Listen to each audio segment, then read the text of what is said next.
Since I was a kid, I've been fascinated by stories.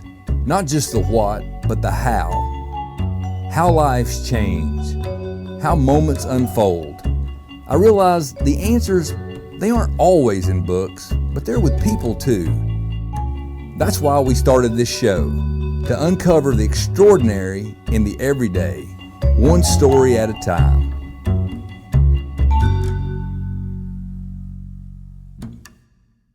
Ladies and gentlemen, welcome once again to ACTV Storytellers. This is a show where we chronicle the lives of fellow Anderson Countyans who have made a positive and lasting impact in our community and beyond. This is our 12th and final episode of our first season. And for our December show, we would like to welcome to the Storyteller stage Jenky Walker and Mollie Farrar. There we go. Two sisters who, along with their family, have made a huge impact in our community. Welcome to the Storyteller stage. I'm excited to have you guys here. Thank you. We're excited to be here. And I want to tell you, even though this won't air till January, we did our initial meet and greet, and all. We started this process in December, and you guys, and it's not even close, win the best interview setting of anyone we've ever interviewed. It was in the front of your all store, in the front window, Christmas decorations everywhere. We were sitting in this high table chair, and I was watching people walk up and down the street doing Christmas shopping. Got to meet your dad, who was exceptionally cool, baseball guy. Got to meet your daughter, who was one of the most polite human beings that you could ever encounter. So it was a very pleasant experience. Some people I've interviewed in cars, restaurants, some of them in their homes, some of them on the phone. You guys get that award for what that's worth. Woohoo! It's worth a lot. It is worth a lot. Thanks. It's very pretty. I might want to book that so we could just take other people there and just, A lot of cool things happen in that window. So I bet so. You're in good company. Yeah. Well, I feel honored that I got to interview you both there. Well, let's jump into this because right out of the gate, I found out something about you two that I did not know. So we'll get right into that. Because even for me, you guys are always associated with Clinton, but that's not where it started for you guys. You guys grew up not in Clinton, so talk about that a little bit. Well, we did grow up in Clinton, but where we laid our head at night was in Norris. So our home was on Dairy Pond, beautiful street in Norris. We had a great house. We loved it there, but we did everything in Clinton. So our parents worked in Clinton, both of them. And so we just kind of bypassed everything else and came to school here and spent our nights in Norris. Yeah. So we loved it. We loved growing up in Norris, but Jenky's right. I mean, I always wanted to be at Riverside. I know, me too. Yeah. Norris is this beautiful little idyllic small town. Well, Clinton it had everything we wanted. So which was our friends. Was our friends and just everything. So, when you wanted to have Halloween or whatever, we always wanted to go to our friend's house on Riverside. Still haven't gotten to live on Riverside yet, but it's on the list. You guys are both young. There's still time. Sure. There's time. Yeah, there's time. So you kind of knew people, though, from, the Norris community where you lived and then the Clinton community where you functioned. I mean, that kind of opened relationships up to you for friends on both sides, right? We did, yes. And that was a good thing, I guess. It was a great thing. I mean, it feels like a very small community, and you'd walk and you'd do all the things that you would do in Clinton, but we enjoyed it. I remember Mom and Dad, when we were older, they would leave us at home, but not old enough to drive. And in Norris, there's not a whole lot. So I don't know if you remember this, but I didn't have a driver's license, and Mom's car was there, and we drove it to Archer's. Wow, we're getting straight into this story. I mean, well, that's the only thing that's pull exciting. Those skeletons right out of the closet. For a skeleton. Yeah. Sorry, Mom, but did you ride with me? No, I did not ride with you. Maybe I did. I think you did. And we drove. I was 15, so I mean, but drove down to Archer's to the grocery store. So most of the times we did not stay home. We came in with Mom and Dad during the summers and hung out at the store, hung out with friends, and.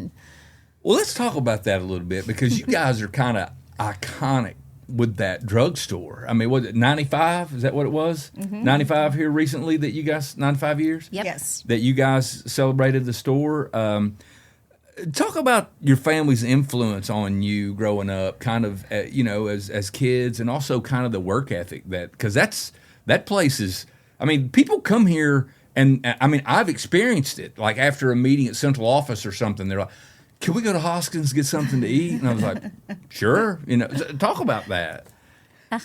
You go ahead. You start. Okay. Well, anybody that has a family business, especially as old as ours, it's just part of your family.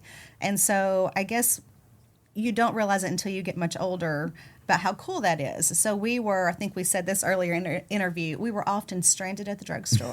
And that was not always a bad thing, but we would, from a small age, we would walk over from the elementary school. And I guess we expected to be picked up there for a while, but it didn't dawn on us how close we actually were, that we could just walk across the street. So we would go there after school. We would be... Go ahead. I mean, we didn't realize, Jenky's right, we didn't realize what a blessing it was, I think, until, you're older. But growing up in it, it is just what you do. You go to the store. I mean, we were old enough to walk. We were old enough to stock candy. So, it wasn't like you went there and you sat. I mean, if there was something that we were capable of doing, we did it. And you didn't really necessarily get paid for it either. Do you remember the time there was a huge snow in elementary school when we were in elementary school? And I remember it just being a huge snow. And you would think that you would just hunker down and you would be home. But Mom and Dad were getting the car out, and it was a sedan. I don't remember what kind of car it was, but it was not like a four-wheel drive anything. And we were getting the car out with Mom and Dad and to go to work. Mom had to get to the store. And all other kids got to have a snow day. And we loved it. We got to go to Clinton, so I'm sure we did get to run into friends. But you had to be at work. People needed oxygen. People needed prescriptions. People needed food. And that still hasn't changed to this day. So that certainly affected how we work and how we, operate. And it's just something normal. has to be done. Yeah, it was never anything it was never a conversation about, well, this is how you work. This is how... This is my expectation for you. Right. It was just how we were raised. It was just how it was. Yeah. And I imagine that's had an impact on you guys. It continues today. Yeah. Well, I know you went to school in Clinton City. You went to Clinton. I think one went to middle, one went to junior high, and then we won't differentiate between that. No. But and then Clinton High School because your parents were working here, and it was easier for you guys to be. Yes. So talk about what kind of influence those schools had on you guys as you were growing up. Well, Clinton Elementary School is, and still is, and was then, was just a great place. I mean, it was, it felt small and safe. Warm, kind people that it was obvious that they really wanted to be there. The teachers were just amazing. I could name all of my teachers through elementary school and say that about all of them, including Mr. Morrow, who walked the halls, and you can hear him with that, paddle in his hand. He did and that have was a big just paddle, for but show. that was just for show. I don't he didn't think mean it was that. ever used. Gary Luckett, remember? Yep, I remember he was Gary Luckett. Great Yep. principal. I remember. So Janet Stroud, she was my third grade teacher. I guess she was your third grade teacher. I was too. about to tell probably the same story. Well, I don't know if you wouldn't have told this one, but I remember we were watching they rolled in the television. Mm-hmm. You'd watch, what was it, Channel 1? Is that what it used to be called? Yeah. And but that's what the TVs are for. But at this time, they had rolled them in, and we were watching The Challenger. And and I'm so glad I was in Miss Stroud's class because she was a stellar teacher, and we've seen her not too long ago at the store, which is really neat.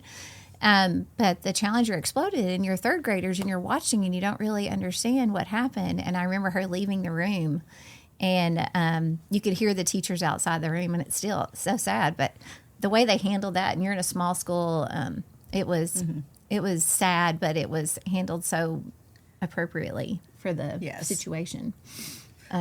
My Janet Stroud story is Mom would not go out of town very often because she had to work, but maybe she had gone to market or something for the store. Oh, it was Girl State, yes. Girl State. And I had very long hair, and of course, our dad didn't know how to do our hair, but he would send a hairbrush in my backpack to school, and She did both Miss of our- Stroud would yeah. do our hair whenever our mom was out of town. Well, that's super kind. Like that was normal. Like that was a normal thing that teachers do. I mean, I bet you. They did there. I'm just going to step out on a limb here, and I bet you all weren't the only people's hair she's. Guaranteed, No. we were not. She knew exactly what she was doing, so we weren't the first for sure. So when you got in high school, as sisters, your focus kind of changed a little bit. Jenky, you went one way. Mollie, you went another. So what extracurricular paths did you guys take? Well, hers is much more exciting, so you tell. No, yours is You actually were much much more more- interesting. Well, I played basketball.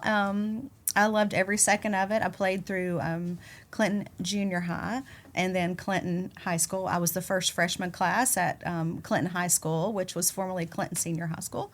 And basketball came, and we had the brand new coach, Shelly Sexton, was Yeah. our basketball coach, which was just the coolest thing in the whole world. Who's been one of our guests on the show? Yes, and the amount of I can't even tell you. Even someone that just plays a high school sport and knows they're not going to go on and play further, still the lessons that you learn and the influence that ball team had on my life, and Shelly especially, it was just.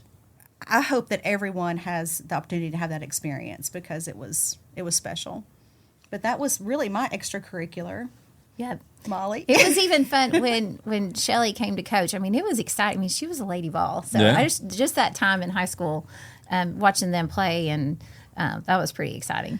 I will tell one story on her. You all can choose to keep this or edit it or not. Or edit it out. You Uh-oh. might need to call Shelly and ask her permission. But she was straight from Pat.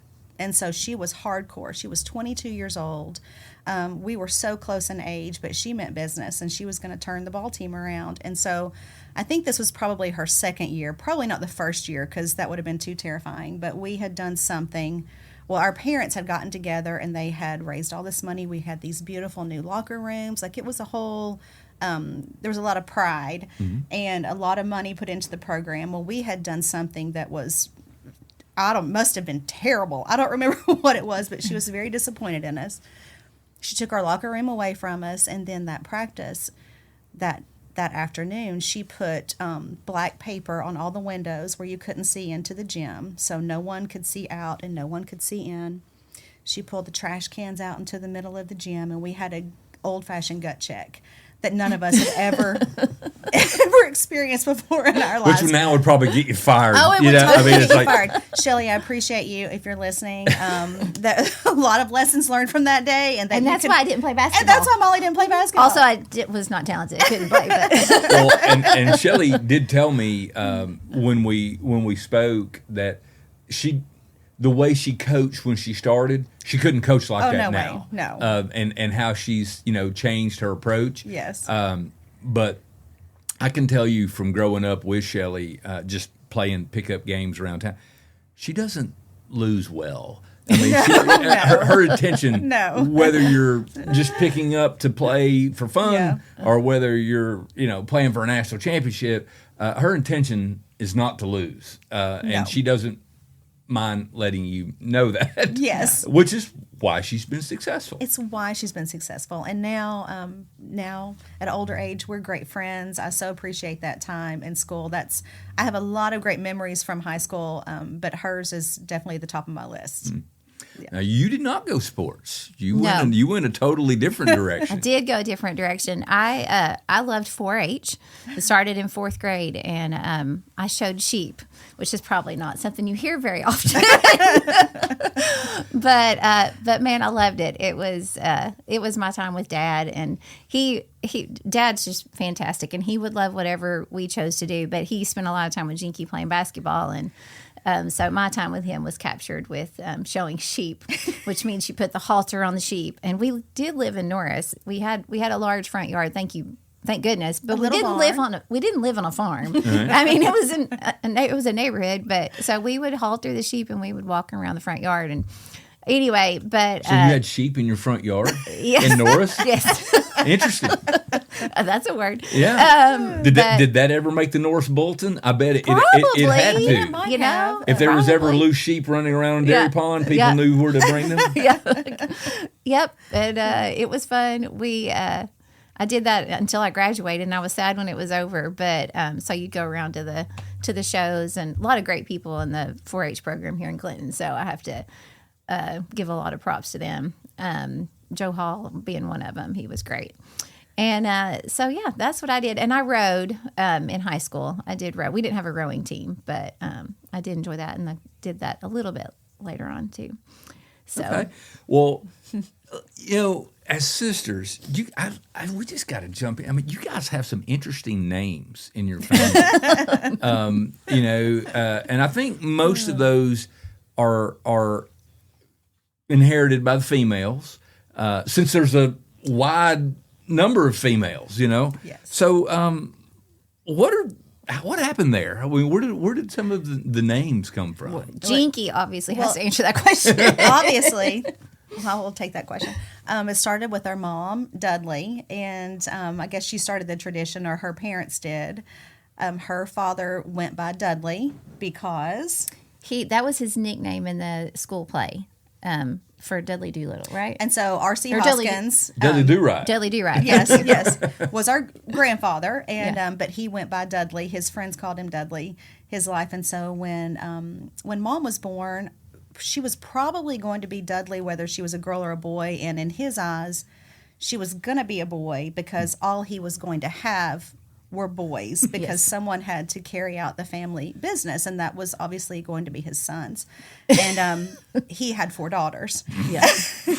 And we're here 95 years later, which I think is fantastic. But she was named after him. It's her given name. And then I guess when she had children, I was going to be named after our dad, who went by Jinx or Jenky when he was young. I was given his name. And then the big joke is, and then there was Mollie. Like, how does that happen? I mean, And that's also confusing because I'm named after my Aunt Mollie, and still to this day, people think we are one person. And Well, I when I first called Yes. you, Yeah. I got the two of you confused, and Jinky was like, let me "Let clear me this sort up. this out," you know. And I was like, "Oh, okay." so I go by Molly M in my family, and she used to go by Big Molly, which was not fair. So we just got rid of that. And so I can imagine she would not like that.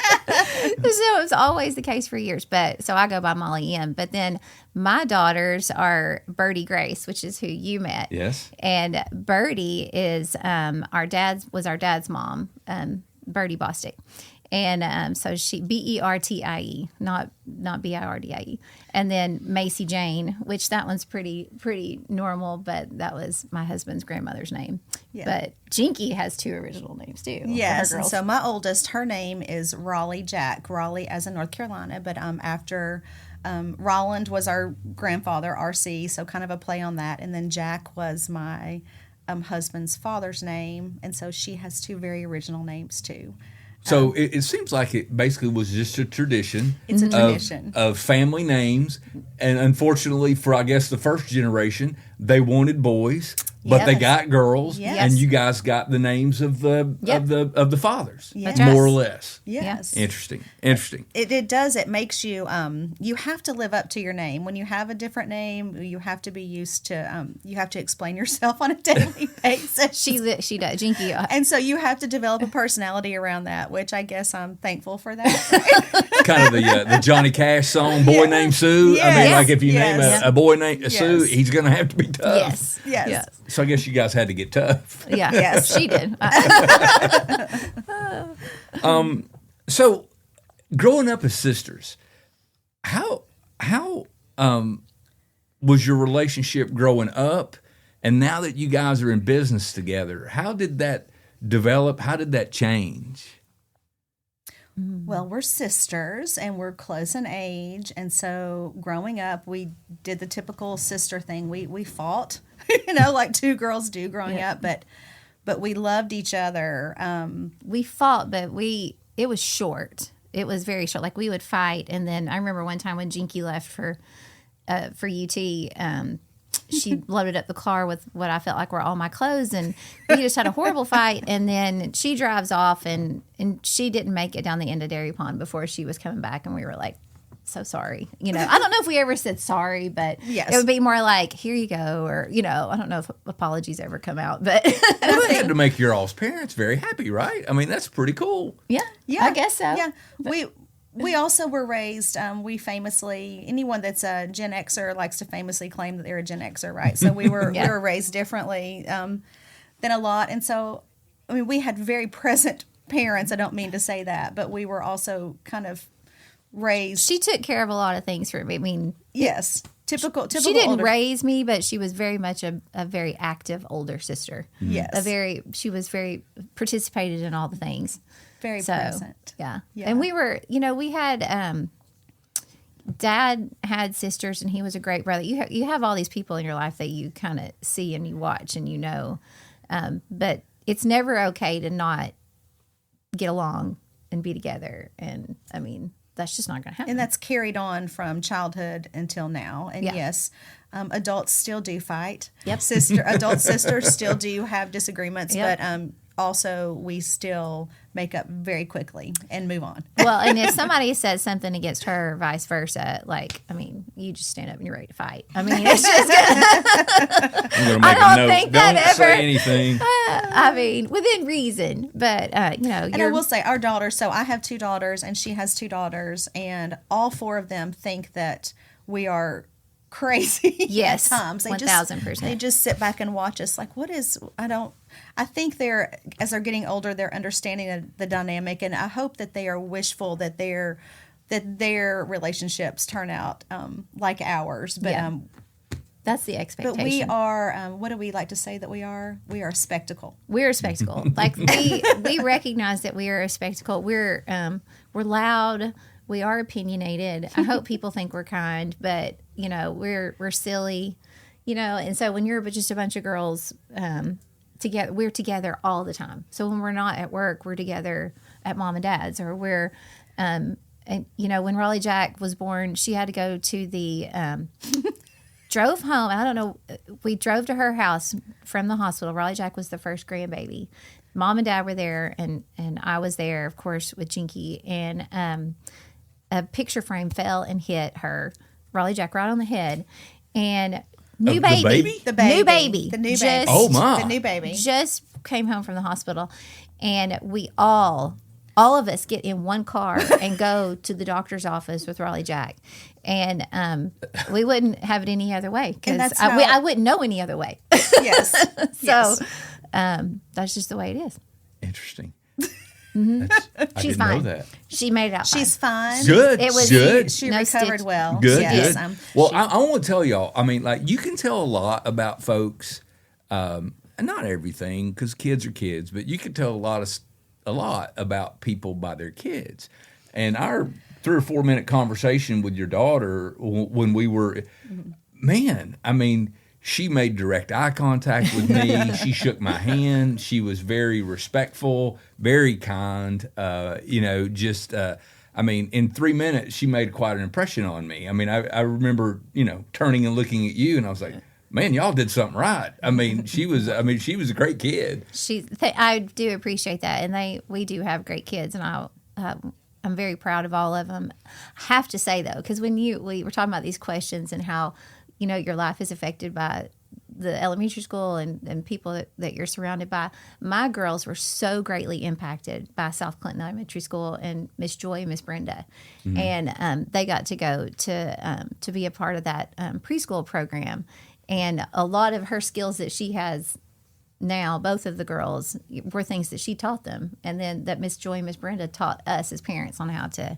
But also my husband's a Marine. So he doesn't suffer foolishness lightly, I would imagine. And does not suffer fools at all. And yes, ma'am, no, ma'am, yes, sir, no, sir. That's how it's going to be. Yeah. When we spoke with you earlier, I realized later that we both failed to mention our husbands, and Oh, yeah. and we both Oh, yeah, there's those guys. we both have amazing spouses, Yeah. and to say that they are present and have been present in everything that our girls do is an understatement. They have been very hands-on, and then they also have to be a special breed to watch their wives go off and That's funny. I just was thinking that same thing. do life together. Their wives are together all the time, and they just. And they're okay with that. Yeah. Well, and it goes to Mom and to our Aunt Mollie, too. I mean, our dad and our Uncle Rick, I mean, they just, I don't know how they put up with us. I guess they just came to terms that this is the way part of the deal. Well, they just embrace it. They're just like, let's go. We didn't term it until recently, but truly a spectacle. And when all of us get together, that would be a fun podcast for you. That'd be scary. It'd be scary. But there's not just one strong personality. Everyone has a strong personality, and it's just something to behold. Yeah.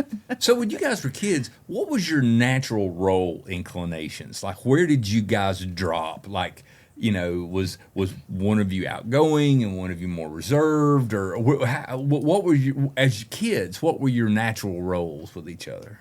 We were both outgoing, but she was the defender. Like she stood up for anything wrong, or I don't know how to say it in a very a positive way.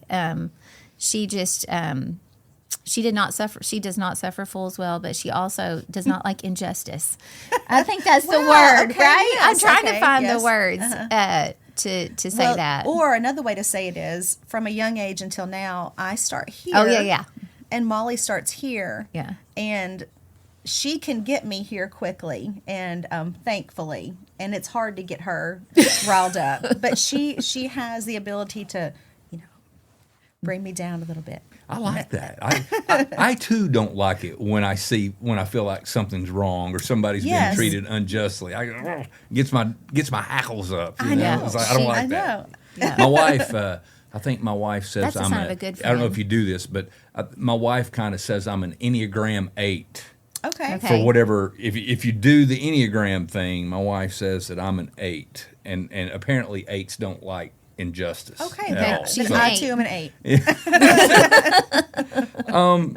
So, since we're kind of talking about agreements and disagreements in sisterhood, how do you guys work that out business-wise when you have disagreements about things? We really don't. We disagree on. We don't. We Can't think of.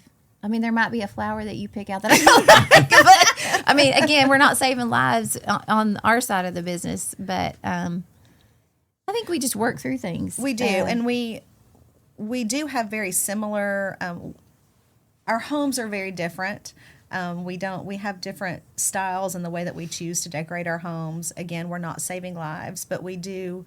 I think we just work towards a common. Yeah, I think we'll talk things out. We'll hash things out. It'll be a back and forth for a few minutes if we have different ideas, and eventually, not one of us wins out. I mean, it's just more than the other. The end of the just conversation always ends in. Yeah, Okay. we'll do that. Okay, and great. we're very blessed in that we're able to come to those conclusions in business wise. I think. Mm-hmm. So, when you finished high school at Clinton, both of you at different times decided to go to the University of Tennessee. Why UT? Was there another school to go to? That's what I wanted to hear right there. Go Vols. That's the answer. I don't think it was ever even up for discussion. That's just where we were going. Yeah. That's Right. where I went there because she went there, and I don't know that I ever thought of any. I don't know that I did not apply anywhere else. I only was going to go to UT, and yeah, so that was. But we did go different places afterwards. I mean, we at UT. I started off. I laugh because there's no way I could have done it. But I started off as a pre-pharmacy, thinking I was Sure. going to go into I the mean- family business, and realized rather quickly that was not the track for me. And ended up with an art degree, and met my husband Zach there, and so that was it was a great time, and I was glad to go to school with Jenky at UT, and we did a lot of things together. And then after UT, my husband was in the Marine Corps, so we moved to Memphis so he can finish law school, and anyway, I'll go back to UT because I whole nother story. So you majored in art, but not so with you. No, but I was an English major. But Okay. But when So I was still fine arts. fine arts. But Yeah. when I was in high school, maybe this was being in school in the 80s and 90s, I was either going to be in public relations or in international business. Okay. And that was laughable. Well, I don't even know what that is. And so I was an English major because that's what I was good at. And I don't know that I was ever going to teach, but I was really good at English, and I was a writer, so... When I was working on these questions for you guys, I got nervous because I always kept thinking about that, and I was like, if this grammar is not good, she'll think I'm a knuckle dragger. And she's Definitely like, not the grammar police at all. You lose that. Not at all. So I mean, you guys grew up in a small town, and I did as well. When I went to UT, it had an impact on me because it was different. I mean, Yes. for the first time in my life, I was going to school with people from different countries. You know, people who English was not their, first language at all, and you have to learn how to, which is a part of the college experience. You know, so how did going to UT kind of expand your all's worldview a little bit? Well, it definitely was. We could have been 6 hours from home. Yeah. As opposed to 35 minutes from home. There was no difference. When we moved, we lived on campus the whole time. We just spent summers at home. We didn't come home. Sorry, Mom. But they didn't want us to. Like, we had the true college experience of living on a campus. Did y'all live living together at any point while you were in college? 1 year. 1 year we did. 1 year? Okay. But we just got to experience a whole new town. And at that time, growing up in Clinton, we didn't really have not to say, of course, we went to Knoxville or went other places, but not very often. Our lives were in Anderson County. It was much more insulated then. And so moving to Knoxville, we moved away. That was away for us. And It was an exciting life. I mean, it was fun, and that you met. I mean, you have friends now all over the country that and what you thought you were going to do going into pharmacy and then come back home, changes quickly. And I'm thankful that we have a university right here. oh, yes, absolutely. Make it And when I went to school, obviously I was going to be in international business, whatever that meant. So my intent was not to come back to Clinton. I wasn't going to work at the drugstore. And looking back, obviously that was the perfect place for me. But when you're young, you want to go away. You want to go do really exciting things. To be different. Not realizing that really the most exciting life would be to come back to the family business. So when you guys were at UT, did you feel like that UT prepared you academically for entrepreneurship? Did you know that was the road you were going to go, or No. do you feel like that UT got you ready in any way for that, even though you weren't necessarily in business? I mean, it taught us how to live independently and how to be an adult and critical thinking and all of those things that college is very important for, minus the academics. Just learning how to live and to be a person on your own. That's what I feel like it taught me. But I think our growing up in an entrepreneurial family is what taught us how to be entrepreneurs, not So necessarily. watching your Definitely. family do it. Yes. Yeah, I would agree with that. So Mollie, you went to Memphis, and you already kind of talked about that. Y'all. So where did you go after UT? I never moved back to Clinton. So I met my husband, was 18 years old, and when I graduated, we got married. I've always lived in the West Knoxville area. I've never really, except for minus our first year of marriage when I did move back to Dutch Valley. I can't. I've got that as its own section. This is a unique family lore. Yeah, I've the got family that lore one. at Dutch Valley. But I never moved back here, and we made our home in West Knoxville, and our kids have always gone to school. They've gone all the way from preschool to graduation at Concord in Farragut. So, but the majority of my life has always been spent in Clinton. I sleep there, and then I drive to Clinton every day. It's kind of like growing up. You slept in Norris. I and you drove know. Maybe that's why. But I didn't move. Mollie did several times, and Yeah, and It was very exciting. They came wherever we went. Yeah, we got to go visit some really exciting places. Yeah. When your husband works with the government, it's hard to say no sometimes. You don't say no. And so after Memphis, I will say, there wasn't a whole lot about the entrepreneurship that UT taught us, but like Jenky said, it taught us so many other things. But all the places that we visited and all the jobs that Jenky had prior to this led us kind of to where we were. And one of the jobs in Memphis that I took was working for Pat Kerr, and she had the premier collection of antique lace in the world, and she had Princess Di dresses, and she was a very eclectic, very interesting person. Now, was working with her something you intended to do, or did it just kind of fall into your lap? Well, I had a degree in teaching, and so Zach drove me to a middle school there that was hiring an art teacher when we first moved to Memphis, and it was middle school, and I remember walking, and I never really had a desire to teach, but you could get your education degree after my 4 years of art degree. For one more year, you could get your degree. So I did that, and I remember they hired me on the spot, and that's a bad sign. We have never had a teaching job before, and you go in for the very first interview, and they say you're hired. And I remember walking out to the car just in tears and be like, "Please don't make me take this job." So did they hire you while you were still there, or did they call you? No, they hired me right then. I've done that before too. I chase people into the parking lot. You want this job? Yeah. Just wait a minute. Maybe. Yeah. But so no, that was not the. I got this job through a friend of Girl State, a program that Jenky and I volunteered with for years and years.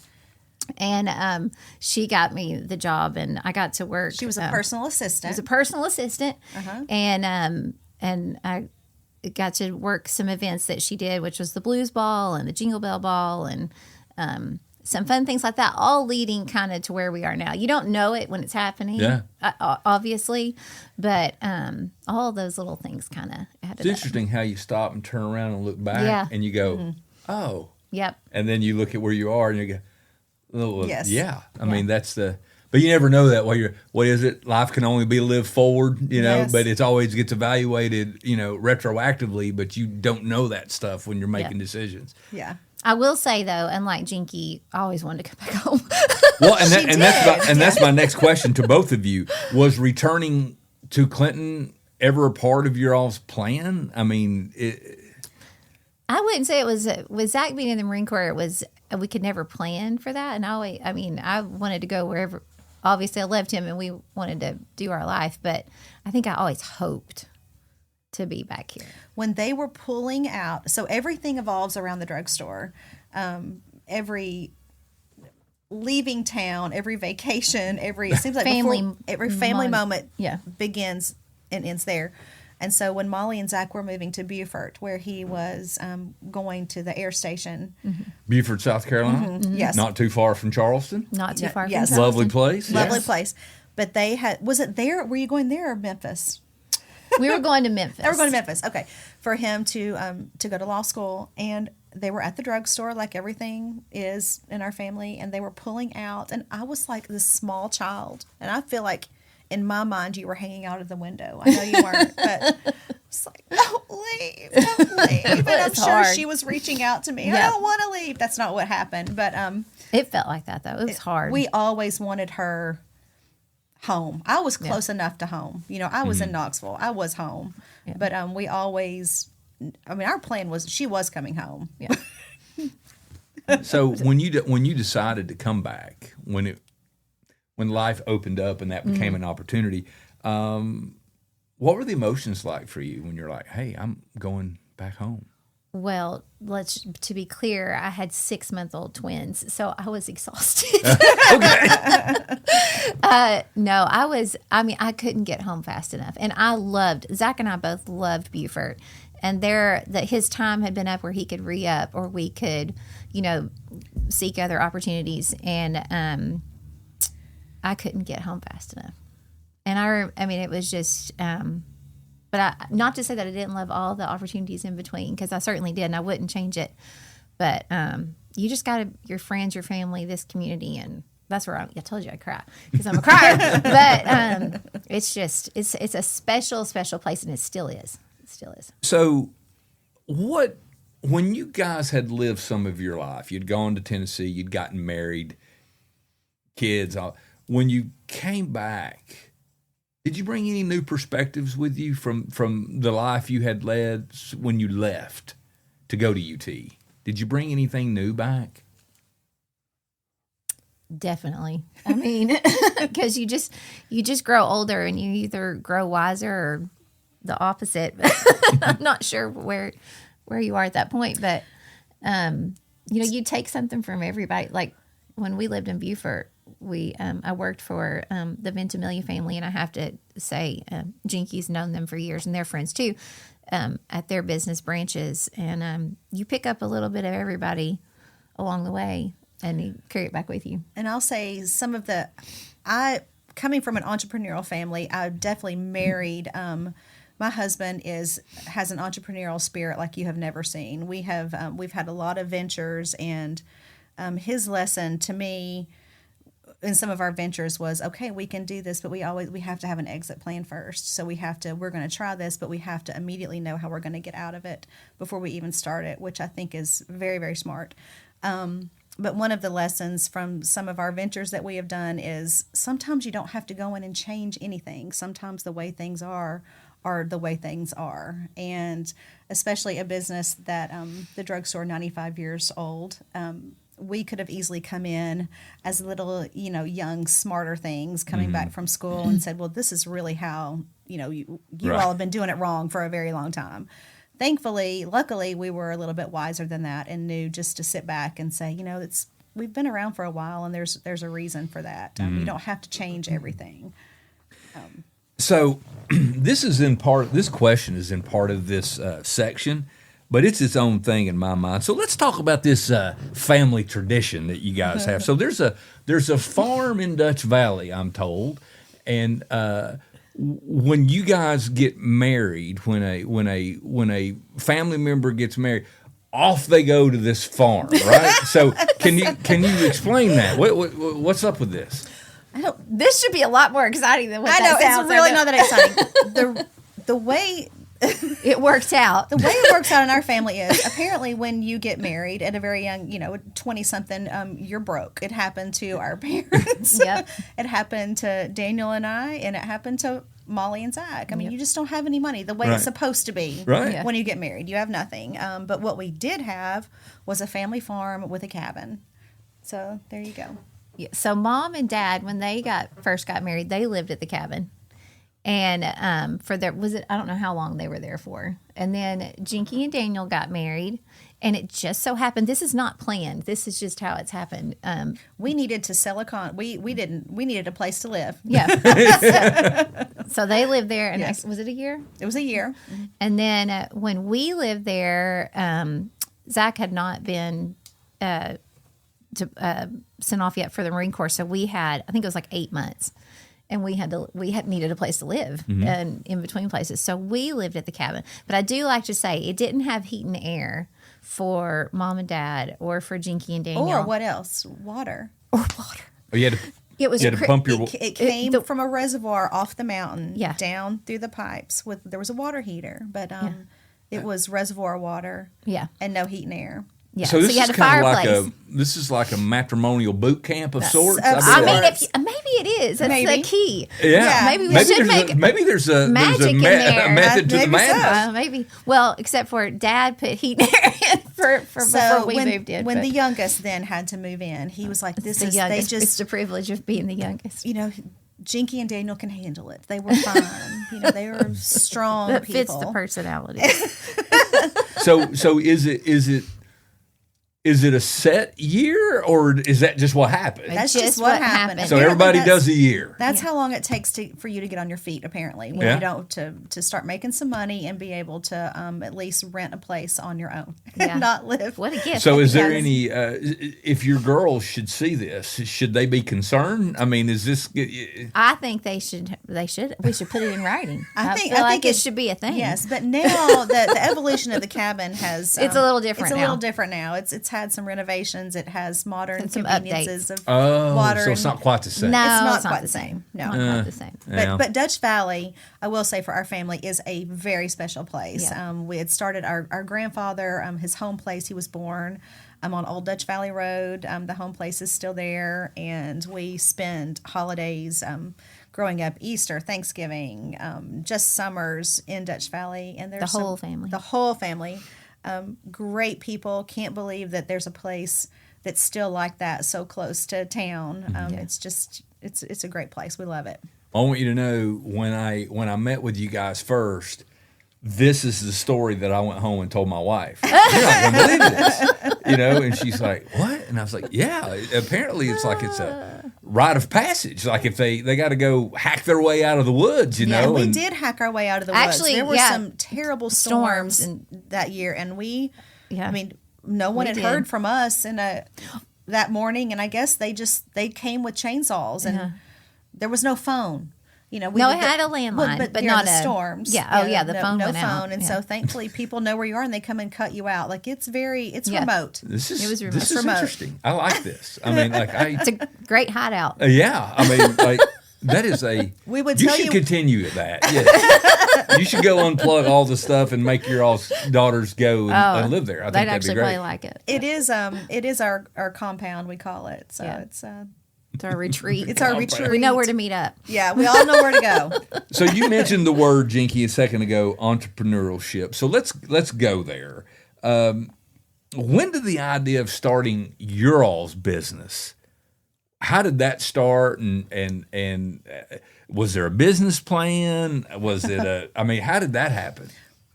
Mollie and I had both, she had come back from Beaufort, had worked in this wonderful shop there with the Ventimiglia family, like she talked about, and they did holiday and permanent florals, and we would visit their shop often, and just as a family fell in love with the people there and what they do. Then Mollie and I had, when our girls were babies, we had the opportunity to do some work with scripts, and so we were freelance workers. We did a lot of set design and food design and hauling and schlepping, as we like to call it, really hard work. Yeah. But we really got our feet wet and learned that we loved to work together. That was really the first time that we had worked solely together. Yeah. And that we loved design. We loved beautiful things. And we loved holiday, obviously. And so we had the opportunity when the drugstore, we bought this new building where the hospital supply could move from Market Street over to Main Street. And it was Mollie's idea. I think it was simply a phone call, and she said, "Hey, we're going to help them move the medical supply out of the store on Market Street, and we're going to move our things. We're going to move some Christmas in." It was around Christmas. Yeah. It was right a week before the fall festival. And And it happened like quickly. Like as quickly as that, because our conversations are never very long. Yeah. No, there was not a business plan. Of course not. That's not Yeah. how we works. would do things. Yeah. And so we were helping Mom and Mollie with hospital beds and wheelchairs out of the back of the store, and we were moving Christmas trees and floral in the front of the store. And that's how that all And happened. y'all didn't hire anybody to help with this. This was family Oh, absolutely people. not. This was No. just our deal, and we're still a part of the drugstore. So it's not really like, we're just thankful that maybe they were so busy and with their own things, they were like, they didn't pay attention to what we were doing in the front of the store with moving Yeah. these things in.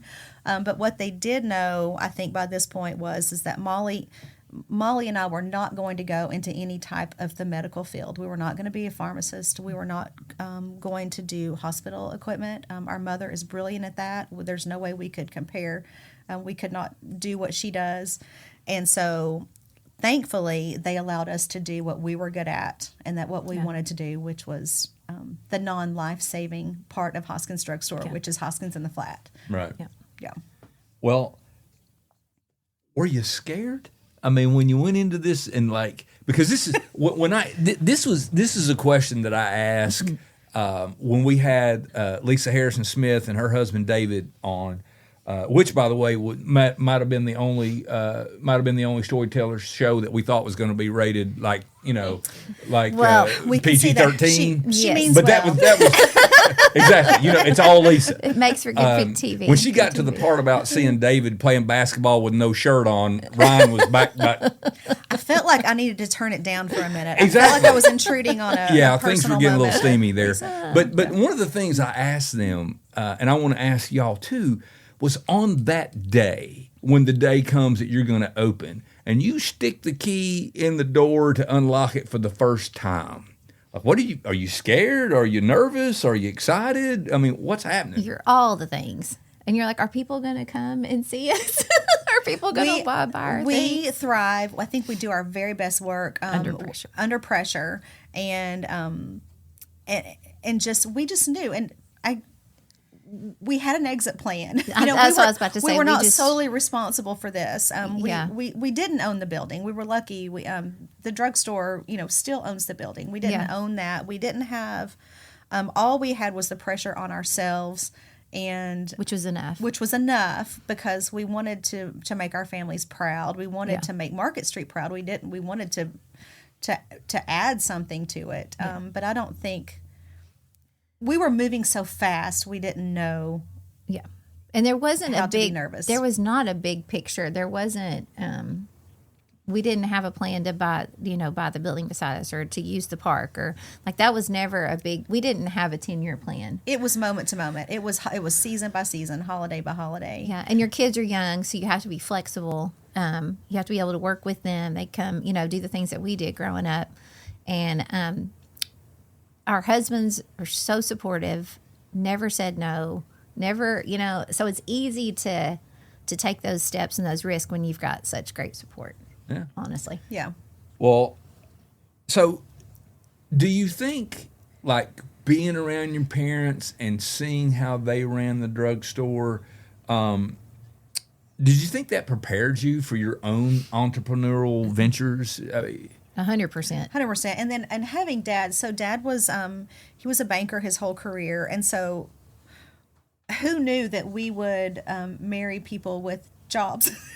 Yeah. And then where the wife was working in a family business, but that's exactly what we did. Mm-hmm. And so watching how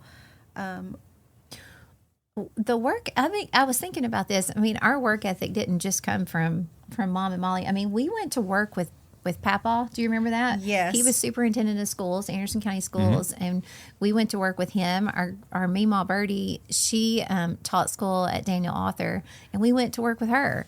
And, we saw on both sides of the family, just, the work ethic, which you have to have if you're going to open a business. You're the one that's responsible for everybody that's walking in the door, what everybody's jobs are, what's going to be sold. The responsibility is yours, but it was not going to be for lack of hard work because that's what we saw growing up.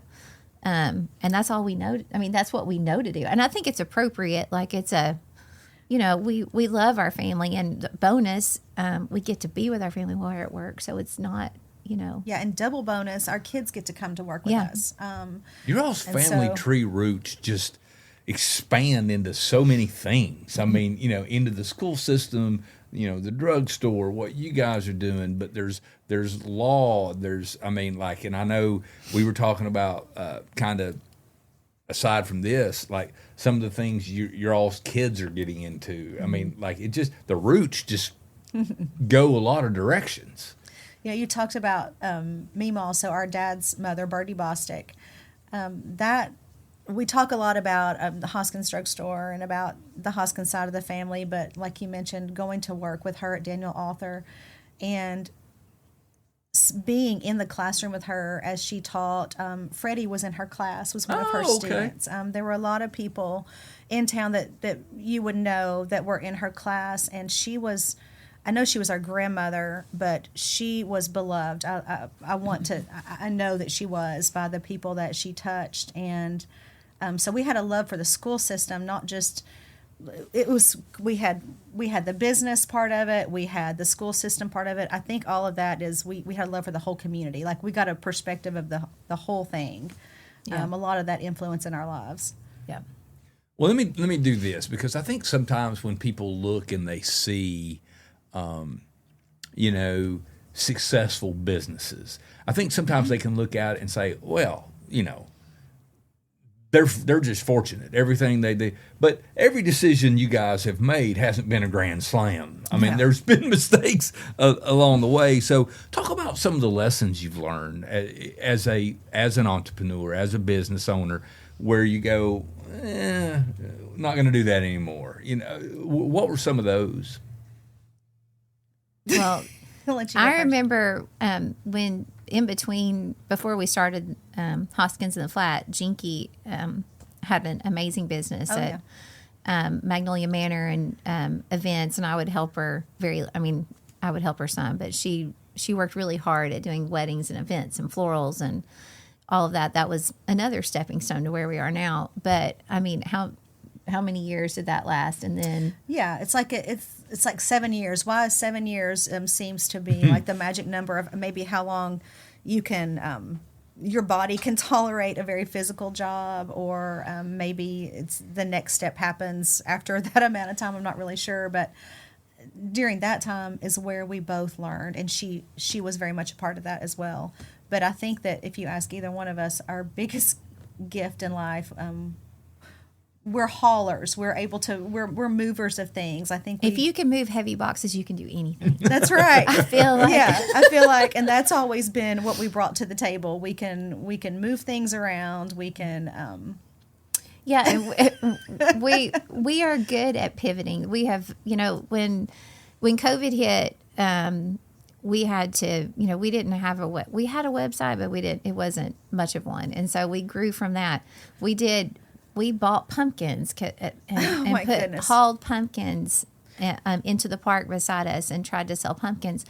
They were beautiful and families enjoyed them, but they didn't buy the pumpkins. Right. Yeah. So that was, And they were for heavy. us, that was a lot of money, like you invested in that. But even though that didn't work out financially for us, even the failure seems to be a success because the number of people that we got to see that weren't getting out that during that period of time, that's pretty special. And so I think even though that didn't business-wise work out, it did work out in a lot of other ways. I think, like you said, the mistakes or whatever didn't work, they really weren't mistakes at all. They did work because all of our decisions have been based on getting people in. If you're in retail, you want people in your store. And so thankfully they have come, and maybe it didn't, it wasn't a financial reward, but the reward of having feet in the door was worth it. So I think you have to know that you have to pivot, make decisions very quickly, and move on to the next thing that may or may not work. Yeah, don't drag your feet. Just go, go. do it. Yeah. Well, you brought up the word community, and I want to go there. But before I do, something that has really stuck out to me as we have sat and talked about your all's journey, there's two things that really stand out to me with you guys. And one is family, because you guys are thick as thieves. And but two is optimism. You guys, like when we met and I talked with y'all, like just what you said, like you like when it comes out of your mouth, like this wasn't a bad thing, even though it didn't go the way that you may have wanted. You were able to find positive from it. Well, it didn't go the way we wanted, but we learned this. It didn't go the way we wanted, but we met these people, or we got this idea. I think those two things are key for successful people is to having that support network, which you guys do with your families, and then being optimistic. The idea that, even things that maybe don't go the way you intended, there's something there. I mean, do y'all see that in yourselves? Well, one of the worst things in recent memory is COVID, obviously, and so we had the opportunity. I guess it was the expectation that the flat did not have to go on. It was fine, but the drugstore did have to go on, and so even as horrible as that time was, there are some really great memories, things that we would have never planned, but that happened out of that. And that was that Mollie and I stopped what we were doing. We locked the doors on Market Street, and we went to the drugstore and worked with our mom and Mollie. And one fountain person came and worked that time, and we had that special time together under a really terrible circumstance that no one would plan for a business, but we were able to find the good in it. Yeah. And that was, I actually have really fond memories of that time. And one thing that is at the core of everything, and, you know, we just have a tremendous faith, and that is what leads us. And Yes. so there's no mistakes because, you know, God's laid out this plan, and we're just, you know, doing the muscle behind it, hopefully, you know, and he's going to guide our steps. So, And we do have a very special, everybody that works for us works with us is very special. Melissa LaBelle happens to be one of them, and she's extra special to us. She is definitely a heart friend for sure, and she has always told us, well, just tell the truth. Yeah. Just be the truth. Just tell the truth, and no decision that you make will be wrong. And so, on a day-to-day basis, we'll say, well, we'll do what Melissa says. What You know, will Melissa do? Just do what Melissa do. when you don't know what to do, When you don't know what to do, just do that. Yeah. And if you have a very simple rule for yourself, even in business, it's easy. and you really can't. I mean, our business is people, so there's no failure. You know, you automatically, when you walk in the door, one of our verses is, you never know when you're entertaining angels. So if your purpose is to, okay, I'm here for the person that's walking in the door, and I don't know what they're walking in with. So we're not going to fail as long as we keep that in mind. You know, Yes. the cash register might not be going off that day, but I mean, there's a greater purpose to why we're here. So Yeah. I think that's why, I mean, we're joyful, we're happy. We want you to come into a happy place. So if that's at the core of it, I don't think you can go wrong. And also in business, especially at our shop, we don't have anyone that works there that has to work there necessarily. I mean, everyone does need. I have to work there. Okay, I have to work there. But the people that work with us, they come in. The majority of them, they come in and they say, "I work here now." Yes. And that's how that goes down. They've been customers. They've shopped in the store, and they just have this. They have A a love feel for about people. it. They have a love for people, and they come in and just announce that now they work. They work there, and we say, Yeah. "Okay, Yes, you do. yes, you do." Thank you. Well, I mean, the LaBelles are fantastic people. They I are. told you guys when we met initially that, you know, for years, I mean, it doesn't happen every week, but for years, whenever I have a kid that needs glasses and can't afford it, I mean, Dr. LaBelle, you know, I go up there and say, hey, I got this kid, and just bring him. And, you know, he donates his services. He donates his time. The only thing that, our staff at my school typically raises the money. All we have to do is the hard part, the Yeah. frames or the physical stuff that have to be sold that people have purchased.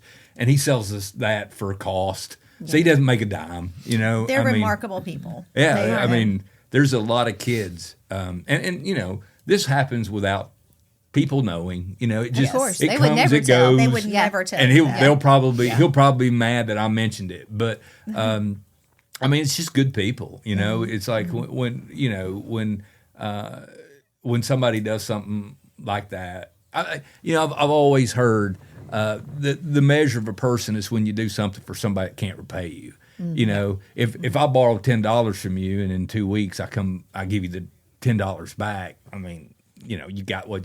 But if you do something for somebody and you know, like you just did it because they needed it, Yep. and that's those people. I mean, that's kind of what they do. 100%. And they're, I mean, you wake up in the morning and you look and you go, hey, those people are my friends, so I must be an okay person, because if I wasn't, they wouldn't be friends with me. And so, you know, having those people in your life is just huge. So obviously you guys are having that same experience.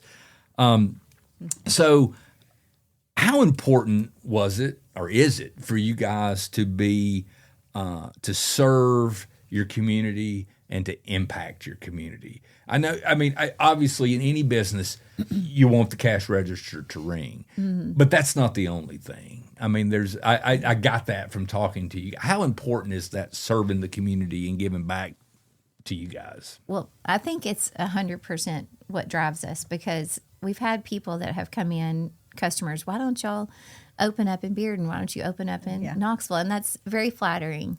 But we want to be in Clinton.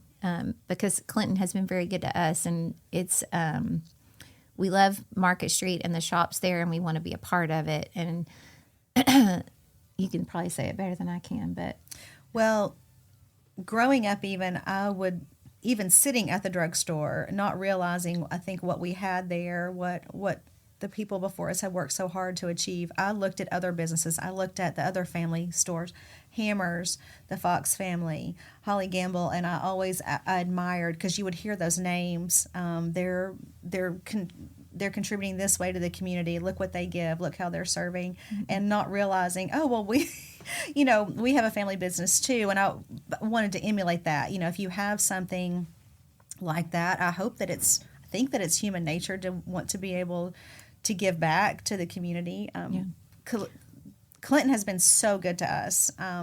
Not just like, we've experienced wonderful things through the school system. We've met countless people from both stores, and we have people that come in and want donations for the athletic departments for all the schools. Of course, we're going to give that because we were a part of it. And so I think it's easy to give back to a community that you were a part of. Mm-hmm. And that was just a lot of nonsense I said. So no, it was. I just was going to say, we go back to, we're good at hauling things. Well, I mean, that's a need, and I guess that's a gift. And, God gave us the gift of hauling. When you are confident in what you're good at, it's easy to give back. And we are confident that we are good at moving things. So when you talk about festivals and events and things like that, we put a lot of hours into it.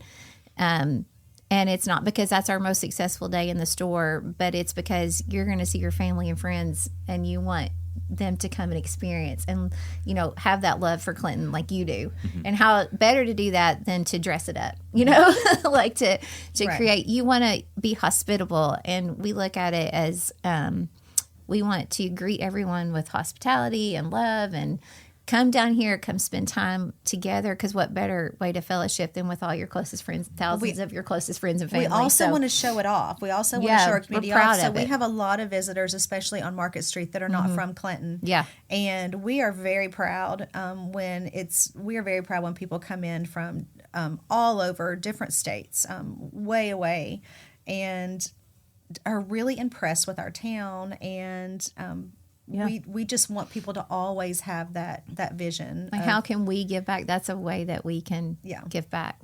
So I imagine Catherine Birkbeck and her clan she's got her hooks into you guys pretty big. Well, you mentioned a measure of a person. Sometimes you feel like, well, those people like me, so I must be, an okay person. So all of those people like us, and they're really good people. So. Well, it's funny because my wife and our family, we went out for a holiday meal at some point, and my phone is just vibrating in my pocket, and Ginger looks at me and she's like, so I'll pull it out and look at it, and it's Catherine, and she said, "Hey, I heard you're interviewing, Mollie and Jenky, and they're great," and just started going on. You should ask them this because they won't tell you, but you should. And it was like it was kind of nice. I had a little inside source, and that's never a bad thing. It's pretty awesome when you get to work where we work, because the list of people that come in the store that we get to communicate with, and the things that they're doing for Clinton is amazing. Catherine with the Main Street program, and Joey Smith. That's somebody you should interview. I put my vote in for Joey Smith for next show, for sure. He just got inducted into the Clinton Wall of Fame recently. He's pretty fantastic. He is a fantastic person, and I'm proud to call him a friend. But he does so much work. And those suits. Such a benevolent. And yes, and he does it in style. Yes. He does it in style. And then we get to see Taylor Martin comes, and he works out of that window that you were talking about from our meeting, and he's working on the Timely Topics book, which talk about a gym. It is a recording. How far back does it go? Stay tuned. Everyone needs to stay tuned to this amazing project that he is doing. They're preserving. Joey's preserving history, and Taylor is too, and from the Catherine's making it. All these people coming in and out of the store, and on you have to for free. They don't. This is just out of their kindness of their hearts. And so Mollie and I will be making something. We'll be working, and it's all of a sudden you'll look over, and I'm like, is this happening? This is like, how do we get to work in a place like this? Over to the side, Lisa may walk in. You can hear Lisa obviously walk in. She makes her presence known, and we love her. They live in my neighborhood, and I tell every time I'm walking my dog and I see them, I look at David and say, "We're praying for you," and he's like, "Thank you."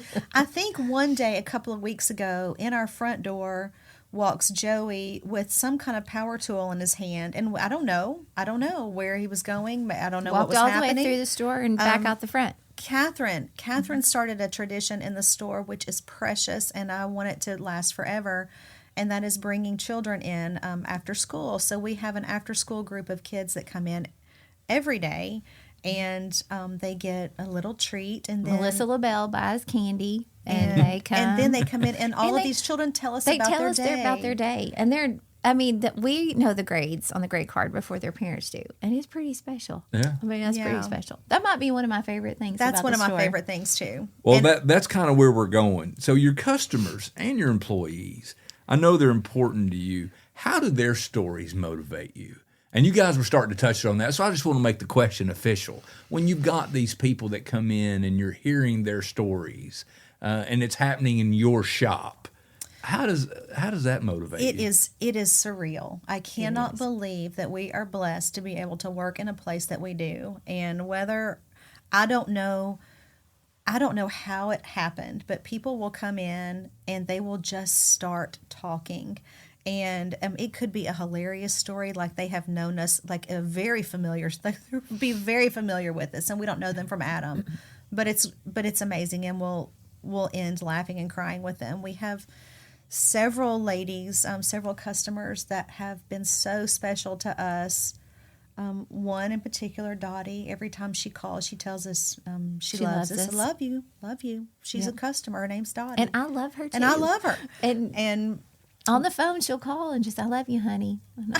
We've not known her, but for 10 years now that we've had the shop, and we've had ladies come in and they've passed away. We've gone to their funerals. We've had their families come in and say, "I remember I am such and such's daughter." Yep. Of course you are. She told us all about you. Yep. And then locals that come in, and it's just like Harper. Yeah. Harper Medley Maxwell comes in, and you can't breathe because you're laughing so hard with just she stories comes from good day. stock. Oh, she comes from good people. They are good people. And then when Patty comes in with her, you really can't breathe. Yeah. It's just joy. It's just joy. Even when it's sad, it's just joy. Yeah. I know it's going to be a hard question for you, but as you've seen your businesses, yours and the family, the drugstore, impact our community, and people have gone there for generations, and you're all businesses. What are you most proud of?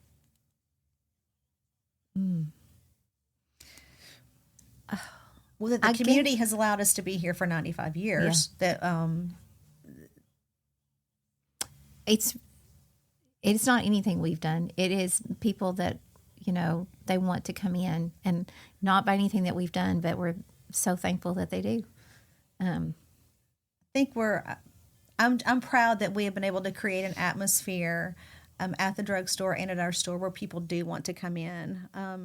It's not about the business itself. I think it is about the people that have worked there for all these years, people that worked at the drugstore years ago, like Ruby and Miss Beeler and Francis in the beauty shop at the drugstore, and then now with Mary and Tiffany and Tanya on the fountain, and the people that work at our store on Market Street.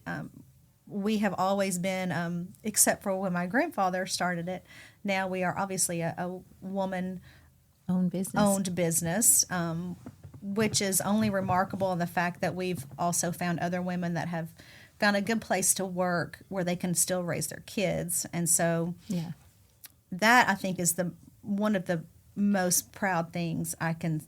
That's it. It's working with your family. Because I know that Mary for years, and now Tiffany for years, their kids come there before school. They eat breakfast. They go to school. They come after school. Caitlin comes and she brings the kids during the day. And that's no different than how we were raised. No. That we were the children that got brought to work as well. A safe place for them to come and hopefully enjoy each other. And Yes. So have you noticed that the circle has come around? I mean, like what y'all were doing as little girls when you were growing up, now you're providing that opportunity for other people. Yes. Interesting.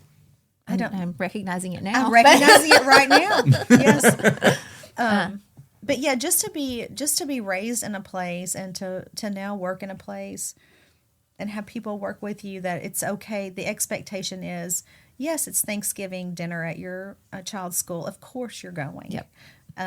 Of course you'll come back whenever you get finished. That's perfectly fine. And it's not, nobody takes advantage of it. It's just, you're not want to to be miss. at work. You enjoy work, Yeah. and you want to be, but we don't want anyone to miss anything of their No. children's lives. Yep. So that's a big part of it. So looking ahead, what are some of your long-term visions for your business and for the community, Clinton? Where do you see things going? well, Clinton's headed in a pretty exciting direction. So, and it has been for years. It's always been on a positive trajectory, I think. So, I'm really excited with the renovations that are, I'll be excited when they're done. Yes. Because that's definitely proved to be a challenge. So I think small town is special, across the country right now. And I think we have one of the very few that is weathered a lot of storms. And there's some pretty special things on the horizon for Clinton. The shops that have been here for years and years, and then there's new people, new entrepreneurs that are coming out and trying and making a home of Clinton. So I see bigger and better festivals. I see new shops, new restaurants. And as far as we go, we'll see what's happening around us and adjust and add to. And we are always learning and, trying to, what can we do next? You don't want to get bored or stale. So what is next is exciting for us. It's not, sometimes it can be daunting when you're tired of hauling, but then you start to get excited about, okay, this next season, even for the drugstore, you're 95 years old. What can you do different? Or how do you keep people coming back? And Yeah, and I think as long as you have that excitement about the future, that means that you're still doing the right thing. Like you're still supposed to be there and doing what you do. It's when you have no ideas and it becomes a burden. I think that's the time to bow out. And we certainly still all of us have new ideas about how to move on into the future. Well, let me ask you this. How do you kind of stay innovative doing the new things while at the same time kind of staying true and honoring your core values? How do you do that? Because your businesses change fast now. How do you do that? Innovation and core values. You have to, number one, we are about people. So while a lot of things have gone online, and we do have an online website it's great and we're proud of it. But if you don't have people at the drugstore, at our store, it has to be people oriented. And then once you've got that, that's your base. We travel to Dallas, we travel to Atlanta, and for our side of the business, we get ideas there from other people. For our neighbors on Market Street, we see what they're doing. You look around and you see what's happening, and you add to. And for our business especially, it's hard to not fall victim to what's trending now. Social media. But we do a good job of coming back and reminding ourselves, we just do what we love. Yeah. We have in our store what we love. Mm-hmm. We're not a Target. We're not a big department store. We're not trendy. We're not trendy. And there's places for that, and there are stores for that. That is not us. Mm-hmm. We're traditional, and we're. Yes, that's pretty. And for the drugstore, I'll speak for them.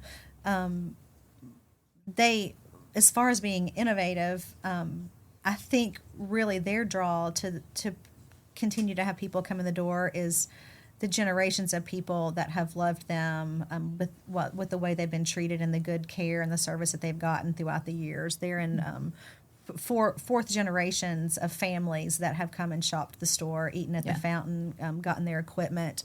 Our mother especially is, when I say she's brilliant at anything home health or medical equipment, that's an understatement. She is very, very well versed and very up to date and timely. I think she'll work forever. She loves it.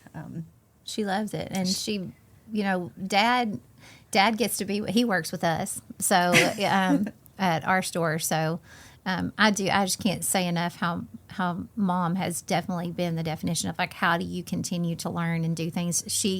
She is so. There's nobody more educated on her in the home health situation. Now, your dad, I got to mention it, former Carson Newman Eagle baseball player. Yes. And it was in the Pittsburgh Pirate organization for a little bit. Yep. Yes. But I mean, like, when I found out your dad was a baseball guy, I was hooked. I mean, like, I was like, wow, because I'll be going this year every spring. I go spring training and do the whole baseball week thing. So I was super impressed with that. So he's our biggest cheerleader. I mean, there is, can't be a dad more.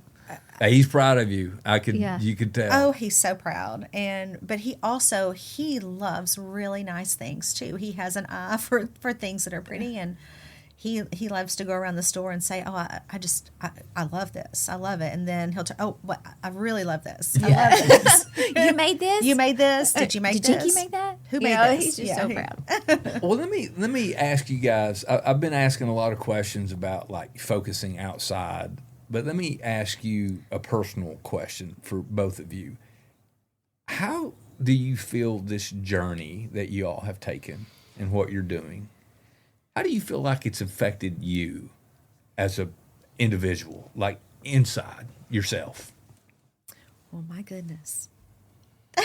Well, I guess I'd have to go back to, so you get closer with people.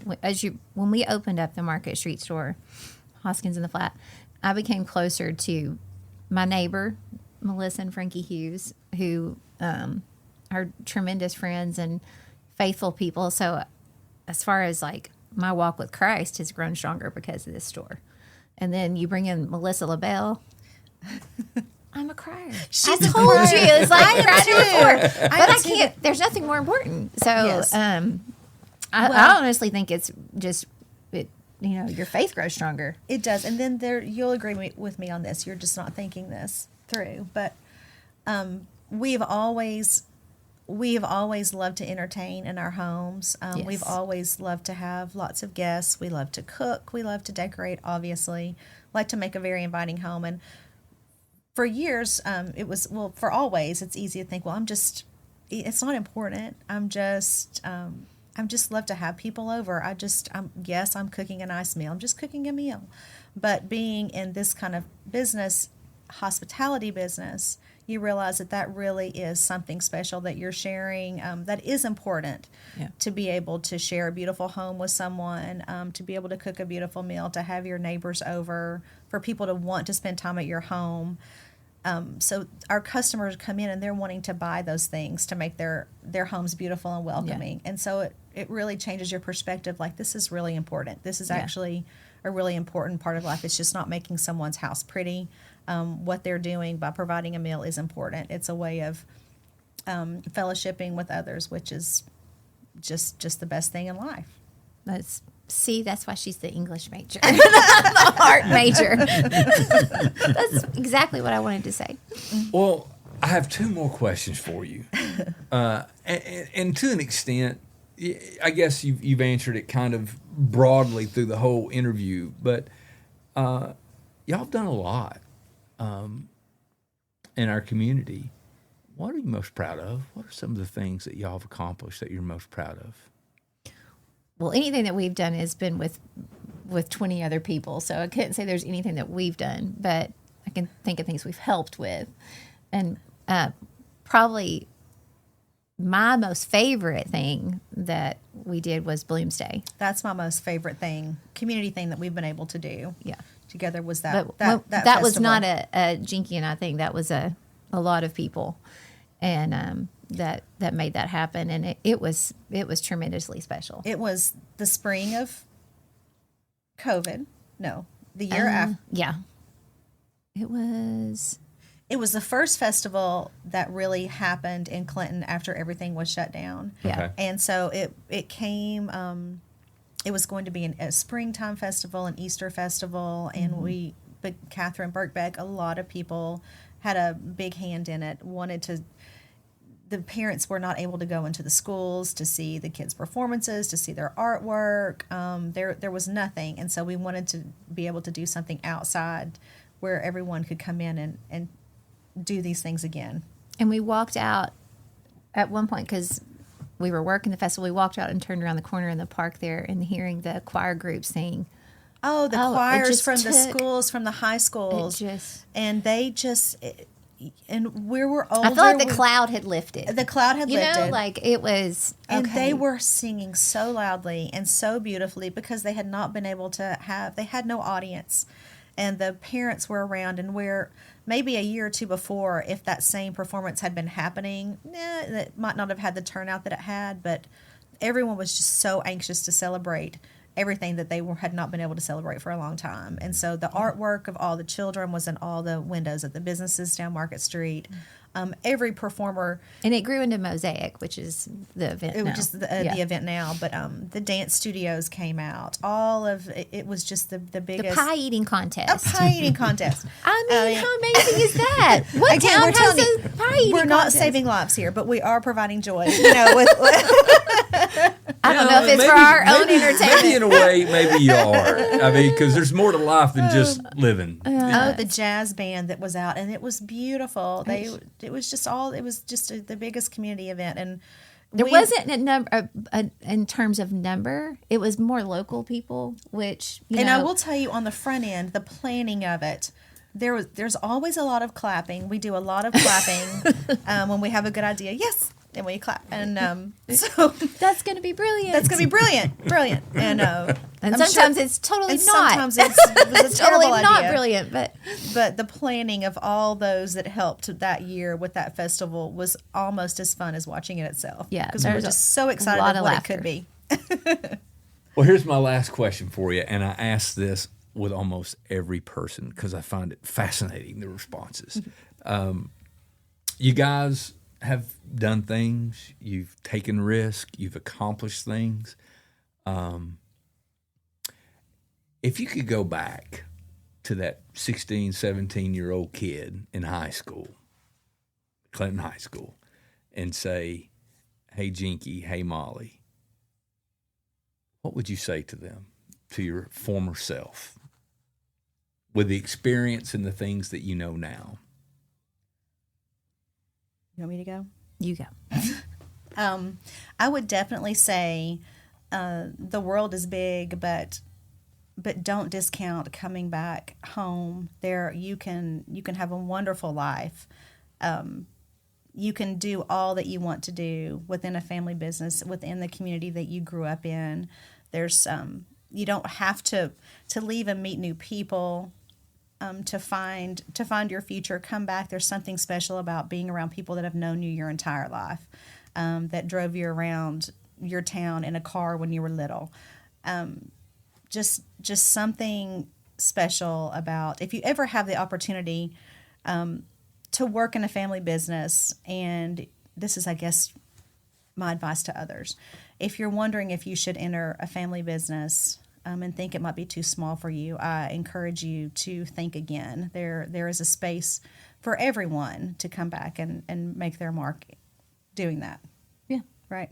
I like That was a lot of nonsense again, but you go ahead and clean that up for me. I just think I would tell myself, keep in touch with your friends and make sure that you are active in their lives throughout, as you all go off and do and experience new and great things. Just keep in touch with your friends, because more than likely you're going to see them again, come back to your town, and continue to develop those relationships. I have not done a tremendous job at that, and I wish that I had done better. But seeing people come into the store, you can reignite those relationships, because we are a small town and their families are still here and our family's here. And what makes it great is the relationships that are here. So I would, make that phone call, I don't know if we're still friends or not, like make the phone call, stay in touch. My husband's such a great example of that. And he has 45 best friends, and I truly believe he does.